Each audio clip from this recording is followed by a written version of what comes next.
Bonjour à toutes et à tous et bienvenue pour cette nouvelle vidéo de...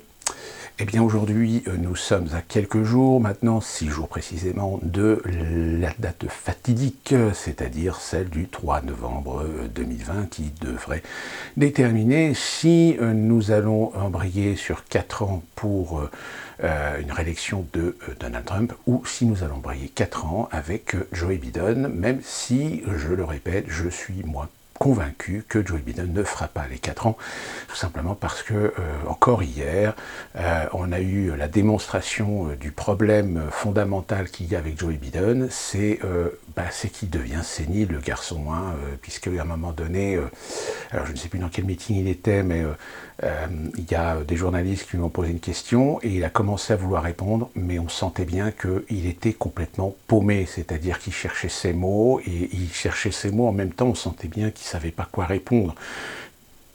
Et que malheureusement, à bout d'un moment, le staff de Biden a commencé à demander aux journalistes de bien vouloir quitter les lieux parce que voilà, ils étaient pressés, etc. Donc, alors ça tourne en boucle un petit peu dans certains réseaux sociaux pour démontrer que finalement, aujourd'hui, les Américains ont le choix en soit de réélire un président complètement mal aimé et détesté par la planète entière, ou de élire un président qui sera une nouvelle puppet, une nouvelle marionnette, qui sera finalement le Bush démocrate, comme l'a été Bush à son époque, qui lui-même était une marionnette. Et c'est un président à qui on dira ce qu'il faut dire et à qui on dira ce qu'il faut faire. Donc finalement, dévoyant complètement même l'intérêt d'une position et d'une stature de président des États-Unis. Et ça devient inquiétant.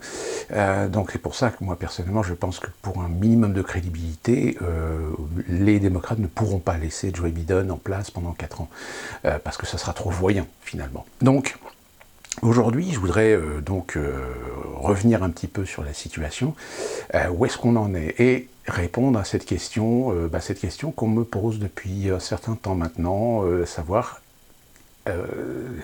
qui je vois gagner finalement cette élection présidentielle. Donc avant de commencer à répondre à cette question, remettons un petit peu les choses dans leur contexte. Alors d'un côté, nous avons évidemment Donald Trump, qui a été élu en 2016 contre vents et marées, ce qui fait qu'aujourd'hui, évidemment, tous les sondages qui sortent pour déterminer, savoir, inventer, imaginer, inciter les Américains à penser que finalement Joe Biden l'emportera contre Donald Trump, eh bien, évidemment, beaucoup d'Américains se souviennent de ce qui s'est passé en 2016, où en 2016, évidemment, beaucoup de sondages mettaient Hillary Clinton devant Donald Trump, et que c'est finalement Donald Trump qui a remporter la victoire. Donc déjà, on est dans une prospection où aujourd'hui, même les sondages, ceux qui sont en tant soit peu intelligents, ceux qui savent un petit peu analyser, savent qu'aujourd'hui, beaucoup d'Américains ne s'expriment pas ouvertement, même lorsqu'ils sont sondés. C'est-à-dire que de fait qu'il y ait énormément de pression dans un certain nombre d'endroits des États-Unis, selon si on est démocrate, selon on est républicain, et bien aujourd'hui, beaucoup d'Américains n'affichent pas leur conviction politique parce que ils ont peur. Ils ont peur de par ces tensions, de par cette colère, de par cette haine qui s'exprime aujourd'hui. On en a encore un exemple aujourd'hui avec un drame qui s'est produit près de Philadelphie où un Afro-Américain était sur une interpellation qui a très mal tourné et les policiers lui ont tiré dessus alors qu'il possédait un couteau. Évidemment, on revient toujours sur ce débat, savoir est-ce qu'il faut utiliser l'arme à ce point-là face à quelqu'un qui a juste qu'un couteau, etc. Mais je rejoins, je vous fais référence à cette vidéo que j'avais fait sur justement cette problématique finalement de l'autorité américaine et surtout au niveau des services de police, qui est que la sécurité avant tout de leur propre intégrité physique, c'est-à-dire qu'ils sont autorisés à utiliser tous les moyens pour assurer leur propre sécurité. Donc de ce fait, évidemment, face à quelqu'un même qui n'a qu'un seul couteau, ils ont l'autorisation et la possibilité d'utiliser leurs armes. Contrairement en France, où en France, dans des circonstances et des exceptions, comme ça d'ailleurs, ça s'est passé récemment à cause de ce meurtre sur Samuel Paty, le criminel avait un une arme factice et un couteau ou un hachoir, je crois, je ne sais plus, et les policiers finalement lui ont tiré dessus, ce qui est relativement rare finalement parce que lorsqu'on identifie que l'individu n'a pas d'arme à feu sur lui, en règle générale on essaie de temporiser, on essaie de maîtriser l'individu de différentes façons. Or là, oui, on peut dire clairement que l'individu a été tout simplement exécuté. Mais évidemment, en France, ça choque parce que la directive, on va dire, le principe en France, c'est d'essayer d'interpeller ou de maîtriser un individu à armes égales. C'est pour cette raison qu'on est moins en propice à utiliser une arme à feu lors d'interpellation, comme c'est le cas aux États-Unis. Voilà, c'est à peu près la différence pour remettre un petit peu les choses dans leur contexte. Donc à partir de là, il s'est passé hier ce genre de drame et évidemment il n'a pas fallu quelques heures avant que des manifestations s'organisent dans les alentours de la ville et que ça finisse évidemment comme d'habitude avec un certain nombre d'émeutes et de pillages qui ont eu lieu hier soir. Donc les BLM sont remis sur le devant de la scène à cause de cet événement à quelques jours de l'élection. Et de ce fait, ce qui s'est passé, évidemment, depuis le mois de juin, puisque c'est à partir du mois de juin, avec l'affaire Floyd, que les choses ont commencé véritablement à se désagréger, et ont poussé beaucoup d'Américains finalement à avoir peur. Parce que la peur, ça fait partie intrinsèque de la société américaine, c'est un outil de manipulation de masse des politiciens, et comme je vous l'ai dit dans une précédente vidéo, la conséquence c'est qu'on a eu une augmentation considérable de check background, c'est-à-dire de vérification d'antécédents auprès de FBI, puisque je crois que c'est le FBI qui possède les fichiers, pour des obtentions de permis de port d'armes. C'est 73% d'augmentation au mois de juillet, ce qui est quand même considérable par rapport à l'année 2019. Donc, tout ça s'accumulant, on est quand même dans une situation où aujourd'hui il est difficile de savoir par des sondages ou même en sortie d'urne, savoir ce que les Américains ont voté et quelles sont les tendances qui ressortent. On ne peut que spéculer sur le fait des comportements des deux candidats, sauf que le problème c'est que les comportements des deux candidats, de mon point de vue français, malheureusement, avec mon regard extérieur, j'ai envie de dire que c'est une catastrophe. C'est-à-dire qu'aujourd'hui, on est à un point culminant de ce qui pourrait éventuellement se produire en France en 2022. C'est-à-dire finalement voir arriver des gens, comme d'ailleurs un sondage en France est tombé récemment, comme quoi à peu près, je crois 61% des Français, 64% des Français qui seraient prêts à voter pour un non politique, c'est-à-dire dans ce qu'on appelle un vote contestataire, c'est-à-dire voter pour n'importe qui, mais pas pour un homme politique traditionnel. C'est ce que finalement les Américains ont fait en 2016. Ils ont voté pour Donald Trump, qui n'est pas un homme politique, et qui plus est, malheureusement, peut-être n'était pas le bon personnage, mais c'est un milliardaire, c'est un businessman, c'est en plus quelqu'un qui a une certaine expérience médiatique de par ses émissions de télé-réalité, et il s'est parfaitement rendu compte qu'il avait une opportunité à saisir, il s'est engouffré dans la brèche, et voilà, et il a eu raison de le faire. Malheureusement, aujourd'hui, 4 ans de bilan, évidemment le bilan de Donald Trump, il est très souvent médiatiquement et majoritairement présenté de façon très négative, alors que en effet, certains diront oui, il a créé l'emploi. Je crois qu'il y a eu 280 000 emplois qui ont été créés sous Donald Trump, mais malheureusement, comme je l'avais déjà expliqué, il faut faire très attention parce que création d'emplois, ça ne veut pas dire des emplois à temps plein. C'est exactement ce qui s'est passé avec Obama. C'est qu'Obama, il y a eu des périodes où il a fait de la création d'emplois, sauf que la création d'emplois, c'était inversement de la destruction d'emplois, c'est-à-dire que la situation économique aidant, beaucoup d'entreprises ont détruit des emplois temps plein pour créer des temps partiels. C'est d'ailleurs ce qu'on a fait aussi en France dans certains secteurs, c'est-à-dire qu'au lieu de garder un 35 heures, on a détruit un 35 heures et on a recréé un 20 heures, un temps partiel. Et bien aux États-Unis, c'est exactement la même chose, c'est-à-dire qu'aujourd'hui, vous avez dans beaucoup de secteurs des emplois qui ne sont plus des emplois de temps plein, mais des emplois de temps partiel, parce que le coût est moindre. Et de ce fait, lorsqu'on dit que Donald Trump a créé 280, alors je ne sais plus si c'est 280 ou 480, je crois que c'est 280 emplois, 280 000 emplois, le problème c'est que l'équivalent temps plein ou temps partiel n'est pas déterminé dans ce nombre d'emplois. Vous voyez, c'est toujours facile, à un moment donné vous détruisez un temps plein et vous créez 2 temps partiels. Oui, sauf que le problème, c'est qu'en temps partiel, vous ne vivez pas. Temps partiel aux États-Unis, vous êtes obligé d'avoir un deuxième boulot pour vous en sortir, parce que c'est pas avec un taux horaire à 7,63 $ fédéral que vous allez pouvoir vous en sortir, même si, encore une fois, je le répète, suivant les États, le taux horaire varie, suivant le coût de la vie, suivant la fiscalité que l'État pratique. Pour vous rappeler cet exemple, en Géorgie, par exemple, on estime que le prix, le taux horaire moyen est de même pas de 6 $ de l'heure, alors qu'en Californie, il est à 12 $ de l'heure. Mais normal, puisque la Californie est beaucoup plus chère que la Géorgie. Et donc, point positif, concernant Donald Trump, il a fait un certain nombre de décrets qui, en effet, amènent beaucoup plus de protection. Alors, exemple, il a signé un décret qui concerne plus particulièrement les Afro-Américains, par exemple, une protection supplémentaire sur les Afro-Américains, c'est-à-dire éviter à l'échelle fédérale que des juges émettent des peines maximales sur des délits mineurs concernant des Afro-Américains, ce qui malheureusement, je prends l'exemple de la Californie, par exemple, pour un multirécidiviste qui commet 3 délits et au 3e délit, il va directement en prison. Mais le degré du délit justifie-t-il d'aller en prison?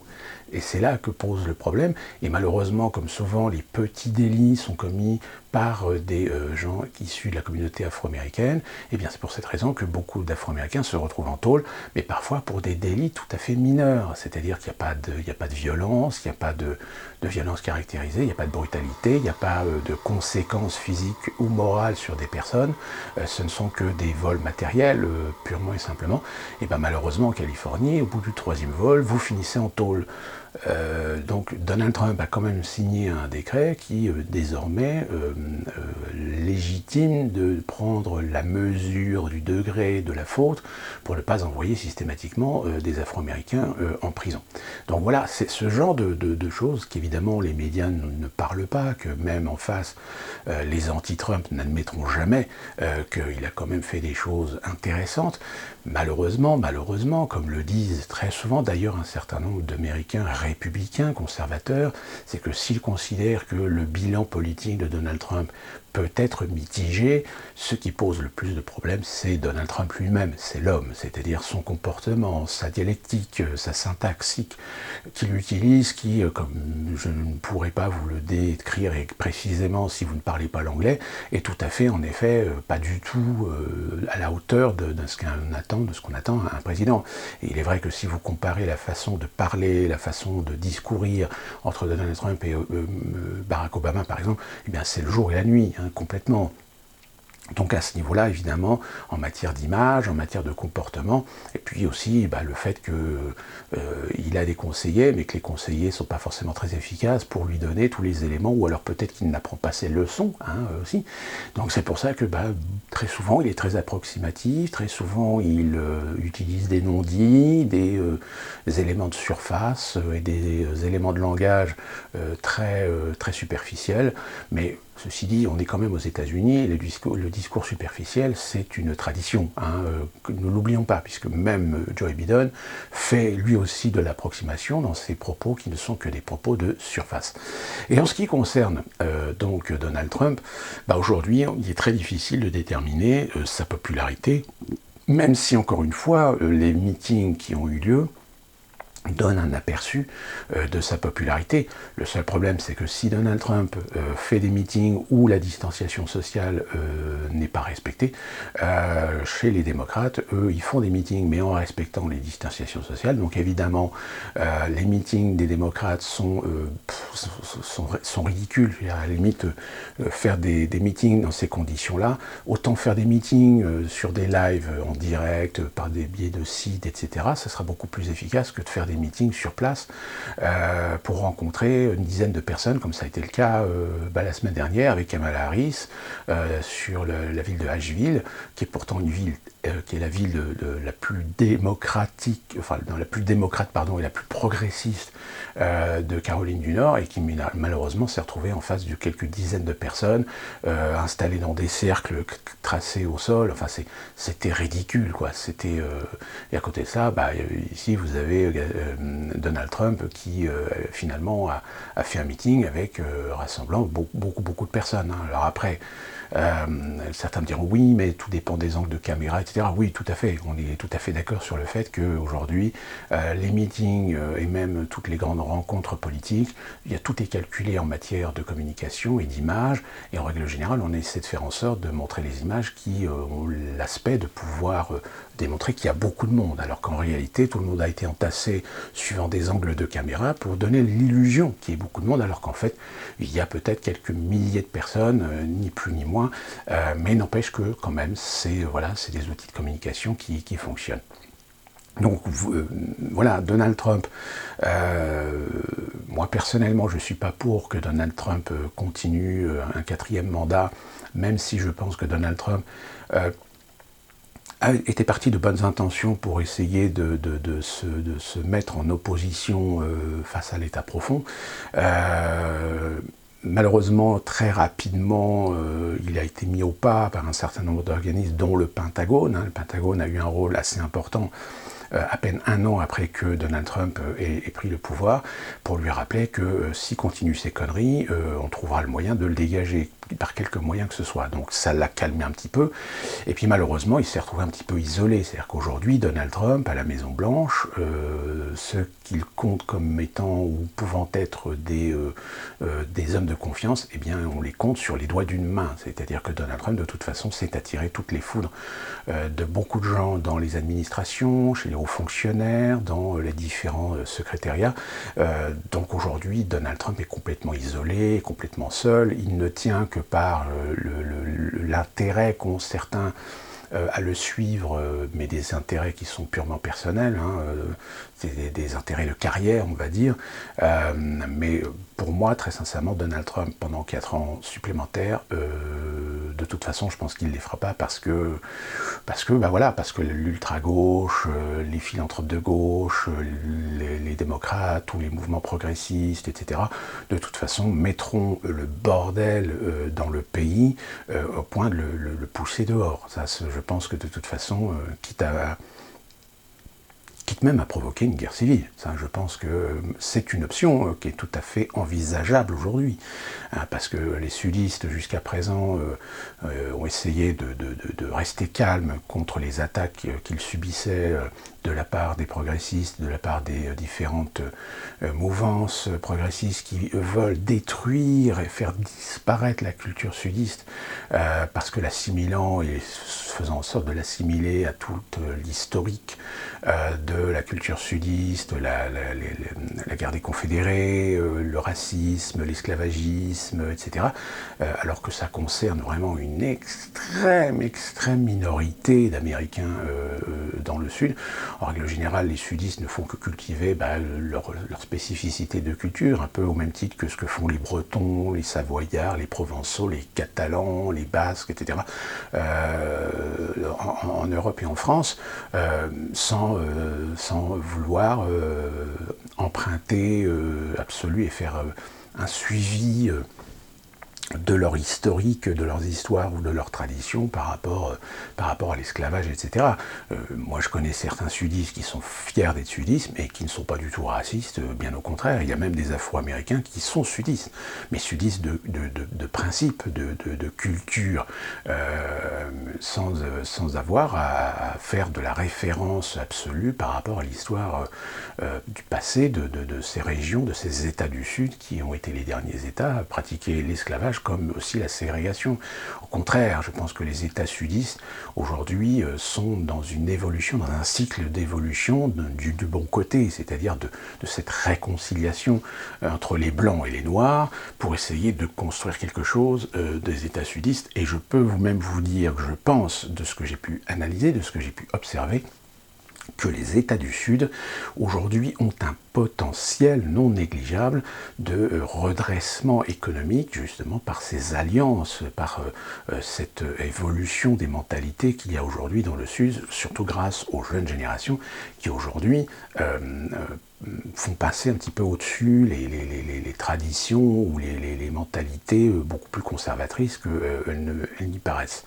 Donc à ce côté-là, si vous voulez, c'est pour cette raison que là l'élection va peut-être aussi donner quelques signes, c'est que si les États du Sud étaient majoritairement des États qui votaient par tradition conservateur, c'est-à-dire républicain, eh bien on pourrait peut-être encore voir des switches, c'est-à-dire des États qui ont voté républicain en 2016 et qui risquent de basculer démocrate sur cette élection-là. Là encore, en règle générale, les fameux États switch, alors c'est ce qu'on appelle des États switch, c'est les États qui, dans leur historique électoral, n'ont jamais véritablement été acquis à l'un ou l'autre des partis. C'est-à-dire que c'est des États qui souvent ont parfois changé de bord, ont retourné un petit peu leur veste suivant les conjonctures et les contextes. Et parmi ces États switch, il y en a certains qui ont un nombre d'électeurs important et qui peuvent faire toute la différence. Alors c'est le cas du Michigan, c'est le cas de l'Ohio, c'est le cas de la Caroline du Nord, c'est le cas de la Floride.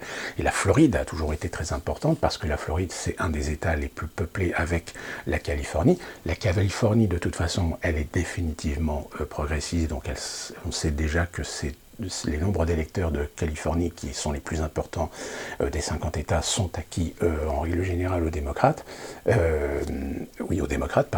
alors que la Floride c'est quand même une population relativement vieille, plutôt conservatrice, de tradition, donc c'est un État qui souvent va plutôt tendance à aller vers le conservatisme que vers le progressisme, même si de temps en temps il est arrivé que pour des élections sénatoriales, par exemple, on ait une majorité qui ressort au profit des progressistes que des républicains. Et donc, aujourd'hui, voilà, il y a certains États, c'est très difficile, comme je vous l'ai dit tout à l'heure par rapport au sondage, c'est que vu qu'on a un grand nombre d'Américains qui ne s'expriment pas ouvertement sur leurs choix, sur leurs orientations politiques, eh bien aujourd'hui, il est très difficile de définir une balance pour savoir qui peut éventuellement l'emporter. Alors évidemment, étant donné qu'une majorité de médias sont plutôt progressistes, qu'une majorité de médias ont tendance aujourd'hui à détester Donald Trump, aujourd'hui on peut considérer que les seuls médias qui aujourd'hui jouent plutôt la carte de Trump plutôt que la carte Biden, c'est Fox News qui est plutôt qui essaie de jouer la carte de la neutralité, mais en réalité on sent bien qu'ils sont plutôt pour Donald Trump, qu'ils sont vraiment pas pour Biden. Même CNN qui était pourtant une chaîne traditionnellement conservatrice, aujourd'hui s'est mis vraiment à dos Donald Trump, avec des arriérés non négligeables, relationnels très houleux avec le président américain. Donc voilà, il est très difficile aujourd'hui aux États-Unis de se dire qui des deux va l'emporter plutôt que l'un que l'autre. Et en ce qui concerne Joe Biden, lui, alors, si on ne prend que l'aspect politique, c'est quand même quelqu'un qui a une carrière politique, il a été gouverneur, il a été sénateur, il a été vice-président d'Obama, et d'ailleurs c'est certainement pour ça, il y a un an, si vous revoyez la vidéo que j'ai fait il y a un an là-dessus, finalement j'avais raison, c'est que s'il a été pris par le Parti démocrate pour être candidat, c'est parce qu'on a voulu jouer la carte de la nostalgie obamesque, si je puis m'exprimer ainsi, pour tout simplement présenter aux Américains un candidat qu'ils connaissent, qui a déjà eu 8 ans de fonctions importantes, puisqu'il a été 8 ans vice-président d'Obama. Sauf que le problème, c'est que Joe Biden, là, il a aussi des casseroles. Et parmi les casseroles qu'il a, c'est évidemment cette affaire de gros sous qu'il a avec son fils, qui avait déjà été suggérée ou qui avait déjà été soulevée en 2016, mais qui sont tombés un petit peu dans l'oubli depuis et qui là ressort. C'est-à-dire que là, il y a les dossiers qui ressortent. Et puis c'est surtout aussi quelqu'un qui aujourd'hui est âgé, je veux dire il a quand même 76-77 ans je crois, et que malheureusement ses prestations en règle générale depuis le début ont bien démontré que le pauvre Biden il commence peut-être à être au bout du rouleau et que peut-être qu'il aurait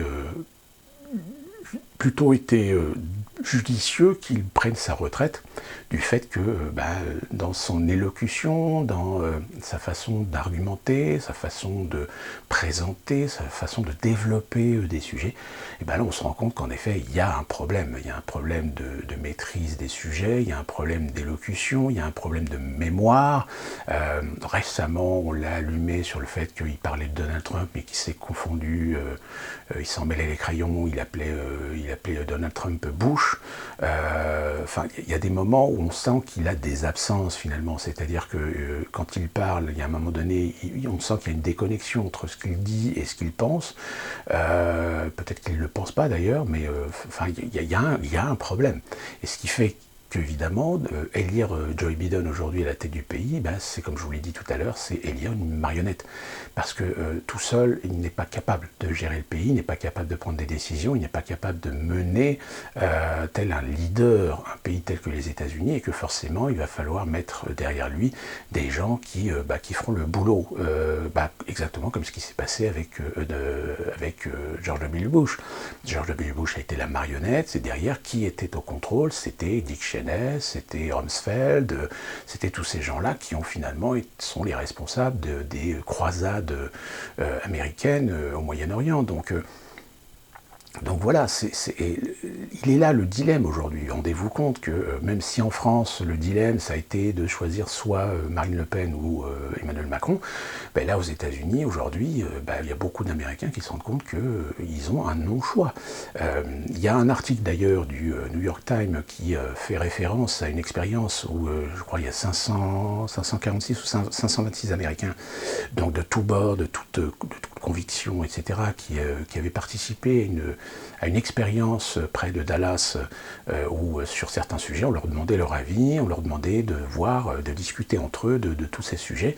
Et ce qui était très intéressant dans l'article, c'était de se rendre compte que beaucoup d'entre eux arrivaient à trouver finalement des points communs, c'est-à-dire des centres d'intérêt par rapport à la réalité politique et sociale du pays, qu'ils soient démocrates ou républicains. Il y a même des modérés, c'est-à-dire ce qu'on appelle des indépendants ici aux États-Unis, et ils arrivent à avoir quand même une lucidité sur l'état de santé finalement des États-Unis, tant sur le plan politique, économique, social que idéologique.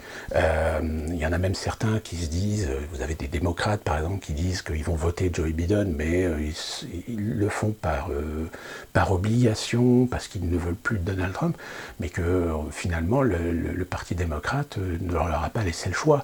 Comme vous avez des conservateurs, des républicains, qui disent que même si Donald Trump a fait des choses intéressantes, le personnage lui-même ne peut pas continuer à être président des États-Unis. Avec une telle représentation à l'échelle internationale, vous avez quand même des conservateurs qui oui, en effet, sont lucides, je dirais, sur la situation, sans aller dans les excès, sans aller dans cette frénésie, dans ce fanatisme qu'on voit aujourd'hui et que malheureusement les médias ont fâcheuse tendance à plus montrer que justement ce type d'Américain de cette expérience de l'article du New York Times. Donc ça conforte l'idée qu'il y a quand même aux États-Unis, je pense moi personnellement qu'il y a une majorité d'Américains qui ont un certain relativisme, qui prennent conscience des réalités, qui ont compris que ça fait depuis 50 ans qu'on se fout de leur gueule et qui ont perdu même parfois leurs propres convictions politiques, qui ne perdent pas leurs convictions en tant qu'individus, en tant qu'Américains, en tant que choix, en tant qu'idéologie dans leur façon de voir, dans leur façon de vivre, dans leur traditionnalisme ou dans leur capacité à vouloir évoluer dans la société, mais ils n'ont clairement plus du tout d'intérêt, plus du tout confiance envers le paysage politique américain.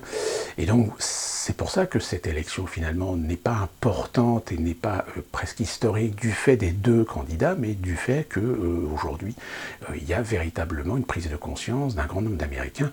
Mais encore une fois, ce n'est pas eux qu'on va vous montrer dans les médias, ce n'est pas eux qu'on va vous projeter dans les médias pour vendre finalement un état d'esprit. J'ai pu voir récemment 2 documentaires qui avaient été diffusés par Arte, où encore une fois, on sent bien que les personnes que ces 2 reportages suivent sont des personnes bien ciblées, bien déterminées. je dirais que ce sont des gens qui sont, voilà, qui font partie des franges plutôt radicales de leurs propres idées, de leur propre parti, de leur propre appartenance, mais qui ne sont pas représentatifs, je dirais, de la majorité des Américains. Et de ce fait, même s'ils existent, même si ils peuvent avoir une influence, ce que ces reportages en fait montrent, c'est plutôt l'état de santé de la société américaine.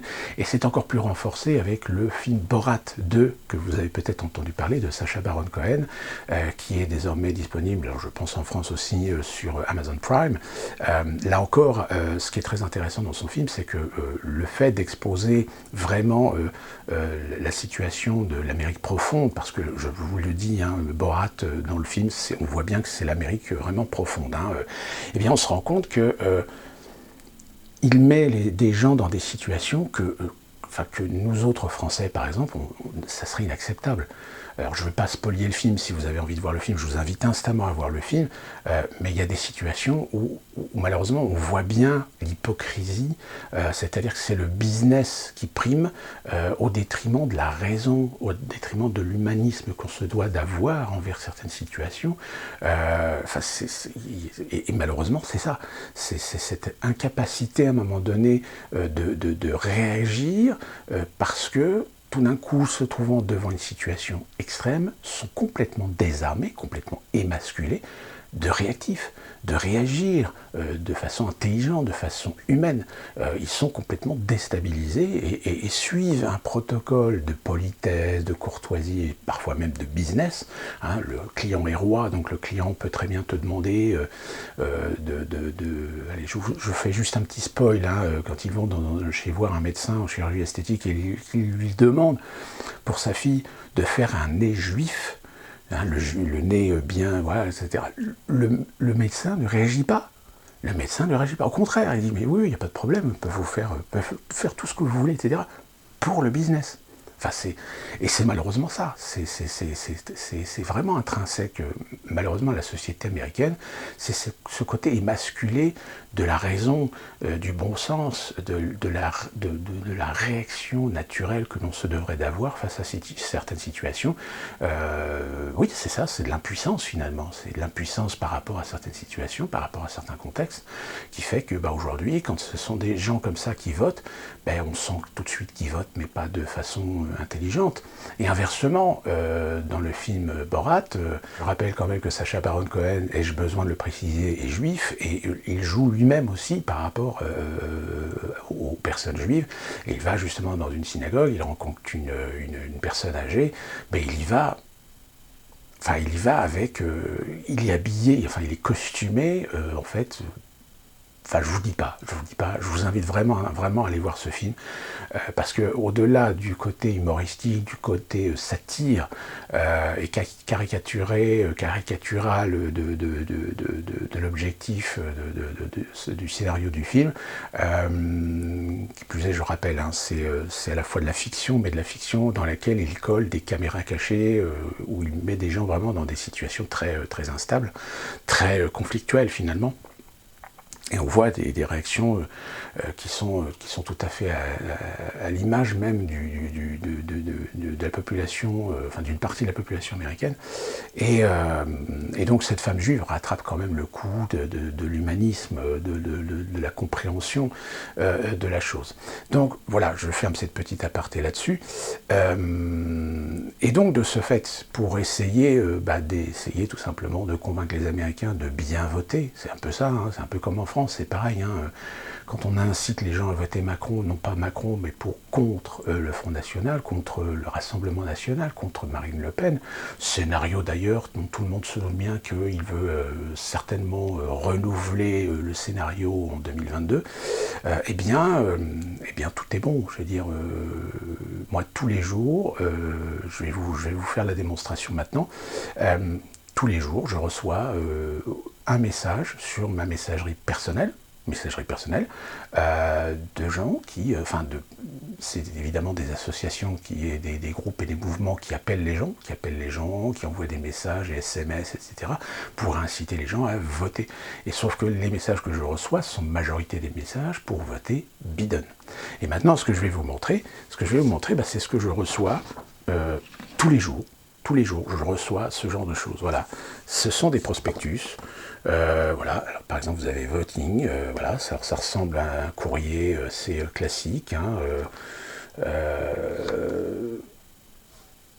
voting absentee. Alors ça, c'est voting absentee, c'est pour le retour du vote de l'absentéisme.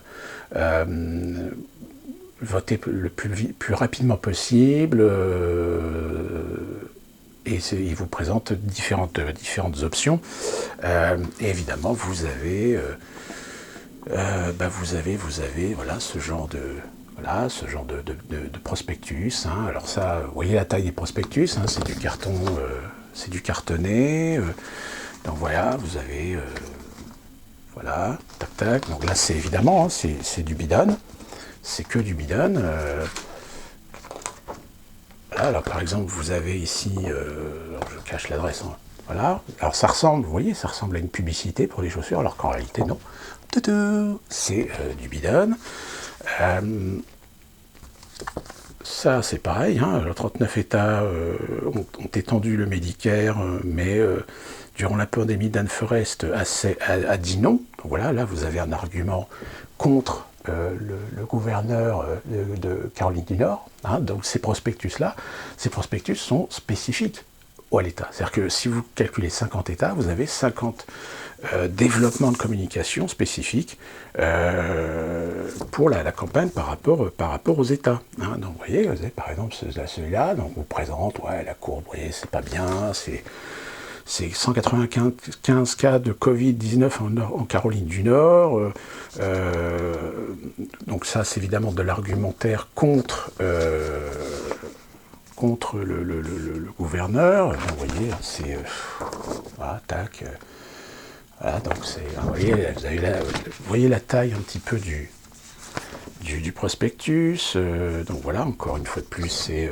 pour voter. Donc là, on vous donne un truc pour vous expliquer, évidemment, tous là, c'est pour le ballot. Le fameux ballot qui fait actuellement beaucoup de polémiques, hein, c'est pour faire votre vote par correspondance. Enfin voilà, vous voyez, donc vous avez même des trucs comme ça. Hein, voilà, Caroline du Nord, Residential Customer, etc. Donc là, vous avez... alors là, c'est le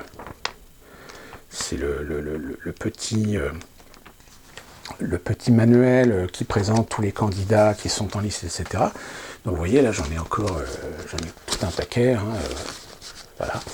Donc c'est quand même... Et ça, c'est tous les jours. Hein. Tous les jours, on en reçoit au moins un ou deux. Et tout ça pour essayer de convaincre les gens d'aller voter. Et ce que je vais vous montrer maintenant, c'est le bulletin de vote. Bulletin de vote spécifique à l'endroit où j'habite, Caroline du Nord. Et voilà le bulletin de vote. Alors c'est pas juste un bout de papier avec un nom dessus, hein. Non, parce que les Américains votent, ils votent pas seulement pour les présidentielles, ils votent aussi pour plein d'autres fonctions. Alors donc vous avez bien, alors je vais essayer de vous montrer si ça passe bien à la caméra. Alors vous avez, je vais essayer de mettre à la lumière, donc vous avez ici donc le vote pour les candidats présidentielle, sachant que vous avez en Caroline du Nord, vous avez donc Donald Trump et Joe Biden, mais vous avez aussi Don Blankenship pour le parti qui s'appelle la Constitution, Howie Hawkins pour le parti des Verts, et vous avez Joe Jorgensen pour les Libertariens.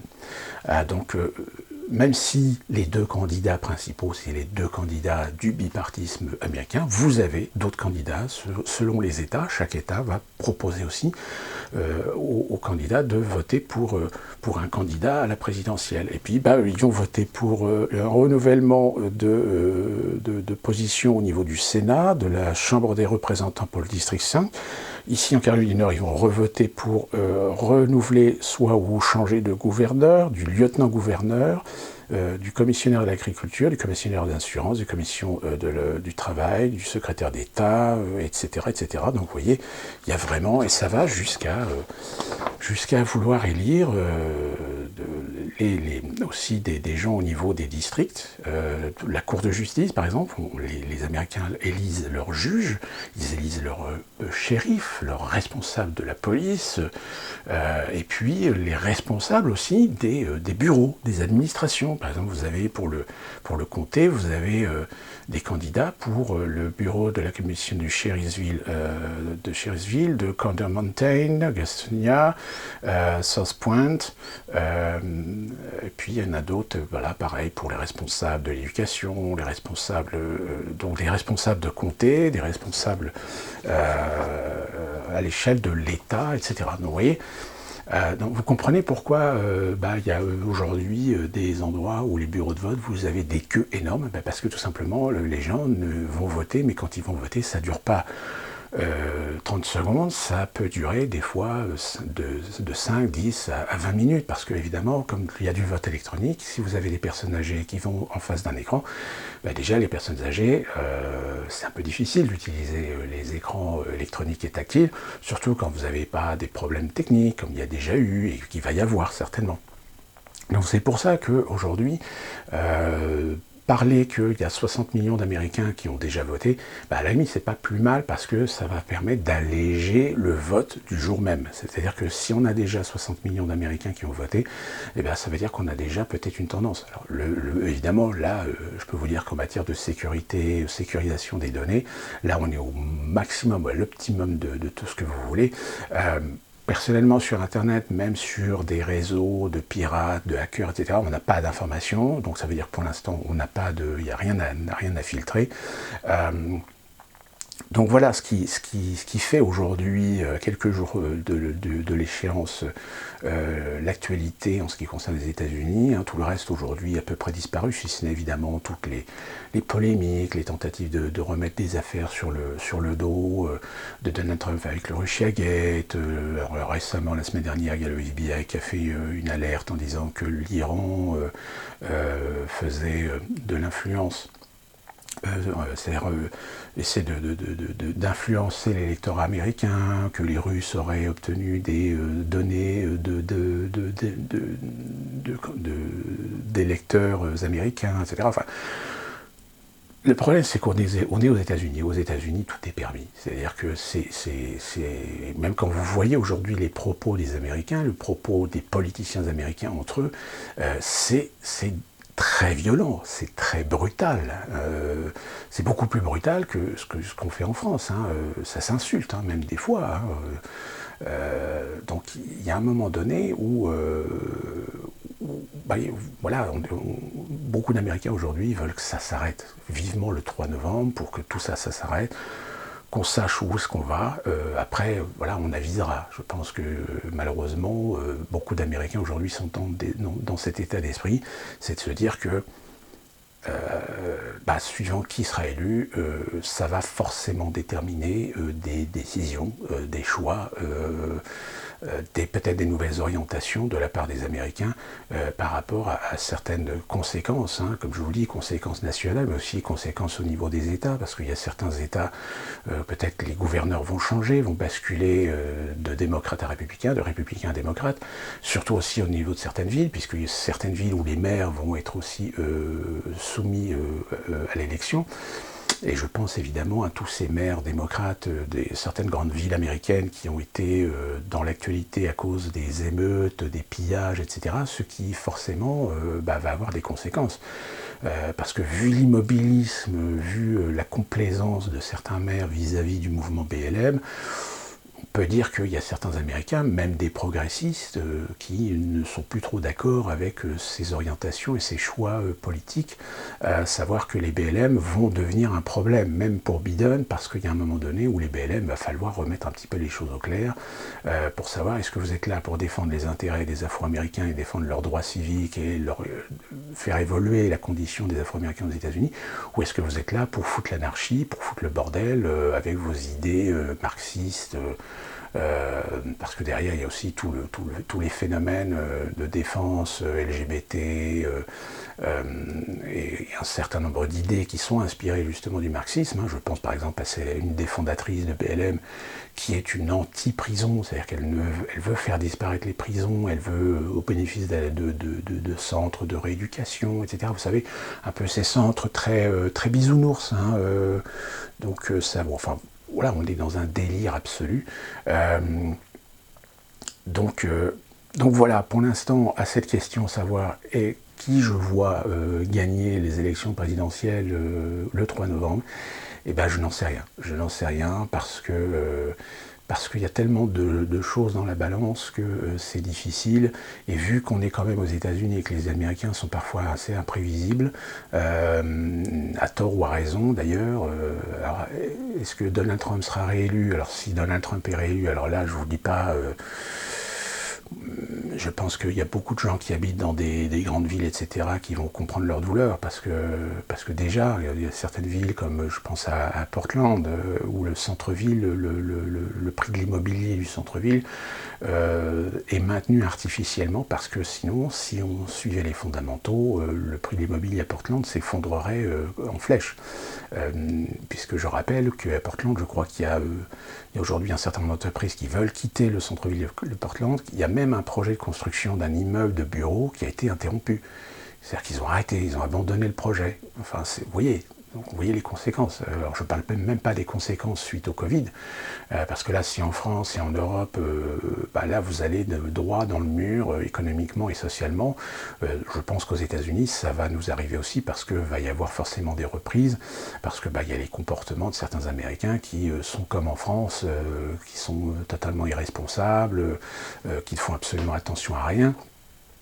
Et je pense qu'aux États-Unis, oui, on va revoir je dirais même aux États-Unis, on a déjà vu la deuxième vague et on va connaître une troisième vague.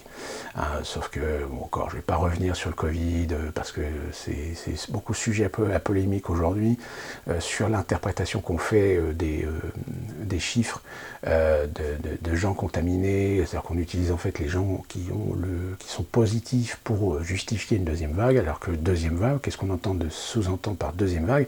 C'est lorsque vous avez des chiffres en augmentation très claire entre les cas positifs, les hospitalisations, les réanimations et les décès. Or là, sur les décès, sur les hospitalisations, on a en effet une augmentation, mais qui est une augmentation logique par rapport au nombre de gens positifs. Mais quand vous prenez le nombre de gens positifs et le nombre de réanimations, quand vous faites le calcul en pourcentage, vous vous rendez compte que vous êtes sur des pourcentages ridicules. C'est-à-dire que là, on n'est pas dans un phénomène pandémique à proprement dit, c'est-à-dire sur presque, allez, on va dire un quart, voire une moitié de gens hospitalisés par rapport au nombre de cas positifs recensés, on est bien en dessous. Mais, comme je vous l'ai dit, de toute façon, comme aux États-Unis, il y a, je pense, une situation économique mondiale qui est au bord du gouffre, qui a failli chuter à plusieurs reprises, puisque la semaine dernière, on a Wall Street qui était très très mal, où les cours, les marchés étaient en train de s'effondrer, et il se trouve que la chef des démocrates du Parlement a annoncé qu'ils étaient sur le point de trouver un accord pour refaire de la planche à billets, et tout d'un coup, alors là, hop, c'est reparti à la hausse. Donc, en fait, les marchés sont dopés, c'est-à-dire qu'on dope. C'est-à-dire qu'on injecte des liquidités pour sauver le système. Le système ne se suffit plus à lui-même. C'est-à-dire qu'aujourd'hui, les entreprises, les banques, la finance, le commerce de proximité, etc., la grande distribution, aujourd'hui, ils sont à zéro. C'est-à-dire qu'ils ne sortent plus de chiffre d'affaires suffisant pour coller au système qu'ils ont mis en place depuis maintenant une cinquantaine, soixantaine d'années. Donc, là aussi, ça va jouer aussi sur les élections, forcément. Même si, malheureusement, on considère qu'il y a 90% des Américains qui n'y connaissent absolument rien au phénomène économique, et puis qui n'y connaissent encore rien, moins sur l'aspect économique mondial, sur l'aspect mondial aujourd'hui, parce qu'ils s'en foutent, parce que, voilà, aujourd'hui, les États-Unis, c'est une société qui a été conditionné à un isolationnisme qui fait qu'aujourd'hui, il y a beaucoup d'Américains qui n'en ont rien à foutre de ce qui se passe ailleurs. Donc voilà, je veux dire, C'est compliqué, donc maintenant on verra ce qui va se passer dans 6 jours, on aura le verdict, et puis nous on se retrouvera, peut-être qu'on se retrouvera avant, d'ici là, avec un autre sujet, pour une autre vidéo, et d'ici là,